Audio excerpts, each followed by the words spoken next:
Mahlzeit, liebe Freunde der historischen Küche. Wir kochen heute eine Käselauchsuppe. Ich weiß, eine Käselauchsuppe ist ein modernes Gericht. Nichtsdestotrotz, die Zutaten, jedenfalls ein paar wenige davon, sind sehr, sehr alt. Wen das nicht interessiert, ich gebe euch kurz einen historischen Hintergrund dazu. Der spult einfach vor. Ich setze euch eine Zeitmarke. Also die Käselauchsuppe, muss man ehrlicherweise sagen, ist ein total modernes Gericht. Ich glaube, die kommt aus den 90er Jahren, Pi mal Auge. Und wird seitdem als Partyklassiker gekocht. Und das werden wir heute auch machen. Wir kriegen Besuch und wir müssen eine Partysuppe machen. Nichtsdestotrotz dachte ich mir, ich gebe euch trotzdem ein paar Informationen dazu, denn die Zutaten da drin sind teilweise recht alt. Zum Beispiel ist der Lauch, der verarbeitet wird, schon im Mittelalter genutzt worden. Also so ein typisches altes Nahrungsmittel, was man schon sehr, sehr lange angebaut hat. Und der hat sich bis in die Neuzeit verwahrt. Auch der Käse ist grundsätzlich ein sehr, sehr altes Nahrungsmittel und wurde damals vor allem in Klöstern hergestellt. Der Schmelzkäse, wie er in der Käselauchsuppe ist natürlich überhaupt nicht alt, denn der wird mit Schmelzsalzen, meine ich, hergestellt und die sind relativ modern. Also diesen Schmelzkäse, wie in der Käselauchsuppe ist, gab es natürlich früher nicht, das ist klar. Nichtsdestotrotz schmeckt die sehr gut und ist als Partysuppe einfach mega lecker. Deshalb gehen wir jetzt in die Küche und kochen die Käselauchsuppe nach einem modernen Rezept nach. Also heute mal eine Ausnahme auf dem Kanal. Ich hoffe, ihr schafft das. Kommt mit in die Küche. Los geht's. So, kommen wir mal zu den Zutaten für die Käselauchsuppe. Also, wir brauchen natürlich Lauch. Und guck mal, was das für dicke Stangen sind. Deshalb habe ich da 3 große, dicke Stangen geholt. Dann braucht ihr normalerweise 3 Lauchstangen, so ein paar kleinere für 1 Pfund gehacktes. Das wird alles die 3-fache Menge werden, deshalb seid ihr nicht irritiert. Ihr braucht auf jeden Fall gehacktes und da nehme ich immer Rinderhack für. Dann brauchen wir Schmelzkäse, den mische ich jetzt ein bisschen mit Gouda-Schmelzkäse und Kräuterschmelzkäse. Zwiebeln, normalerweise eine große Zwiebel reicht pro Pfund, genauso wie eine Knoblauchzehe, aber habt ihr diese Knoblauchzehen schon mal gesehen? Mega, ne? Dann nehmen wir so 2 von diesen großen. Dann brauchen wir etwas Creme fraiche. Salz geben wir zum Abschmecken, aber da kommt Brühe rein. Und die machen wir hier mit so einem Instant-Pulver. Muskatnuss etwas und etwas Pfeffer. Genau. Und jetzt werden wir aus diesen wenigen Zutaten eine leckere Käse-Lauchsuppe kochen. Los geht's. Und ihr werdet jetzt gleich mal auch sehen, wie schnell das geht. Denn es gibt nicht so viel zu tun für die Käselauchsuppe. Schritt 1, gehacktes anbraten, Zwiebel schälen und waschen.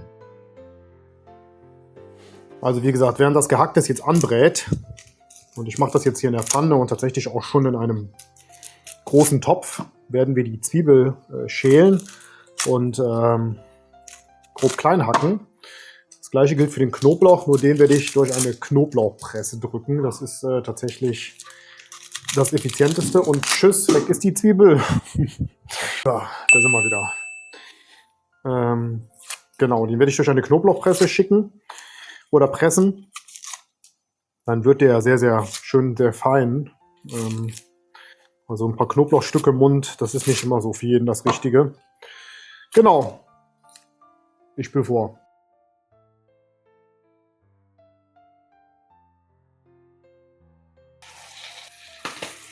Genau, so, die Zwiebeln sind fertig. Dann kommt jetzt der Knofi in die Presse. Wir pressen einfach erstmal oben auf. Ja. Das geht wirklich mega schnell. Kann ich jedem empfehlen, wer keine Knoblauchpresse hat, holt euch eine Knoblauchpresse. Zack. Und ihr seht, wie klein die Krissel sind, die da rauskommen. Total toll. Das mit dem Messer zu schneiden, das ist echt ein Akt. So. Dann müssen wir hier drinnen nochmal ganz kurz den Knofi neu reindrücken. Die Haut, die setzt sich manchmal so ein bisschen. Und nochmal freischneiden. Und das war's auch schon.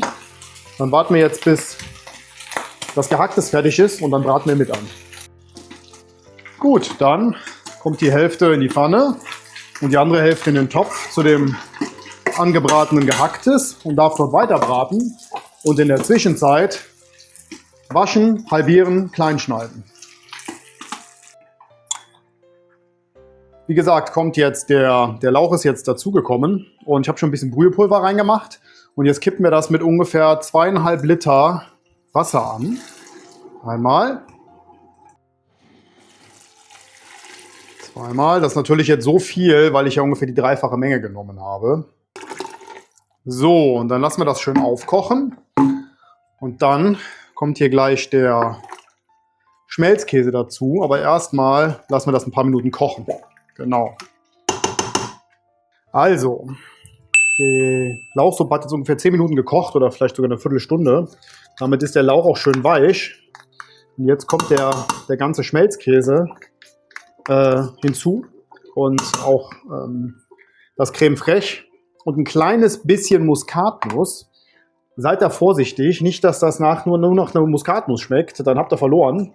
Also das ist wirklich nur eine Nuance, die nachher reingemacht wird für den Geschmack. Und das war's. Und dann lassen wir das noch mal ein paar Minuten kochen, auskühlen, abschmecken, weil die zieht noch mal ordentlich nach. Und dann können wir die auch schon essen. Und der Geheimtipp ist, macht sie einen Tag früher, lasst sie kalt werden, stellt sie in den Kühlschrank und holt sie erst einen Tag später raus zum Essen. Dann schmeckt sie noch viel, viel besser. Also das sind jetzt bei mir hier tatsächlich 4, ich nehme jetzt mal 4 von den Schmelzkäsepackungen dazu. Und der Plan war 2 Creme fraiche hinzuzufügen. Und dann glaube ich, dass das auch so reichen sollte. Mit dem Creme fraiche, das geht ja meistens plupp, ganz schnell. So. Und das lassen wir jetzt aufkochen. Wie gesagt, machen noch ein kleines bisschen Muskatnuss rein, aber nur ein bisschen. Und noch ein bisschen Pfeffer, da ist nämlich noch nichts drin, aber auch nicht zu viel. Das war ein großer Topf, da gucken wir mal. Und dann werden wir das gleich abschmecken. Und wir sehen uns dann spätestens wieder, wenn das erkaltet ist und wir sie zum Probieren dann auf dem Teller haben. Alles klar. Bis später.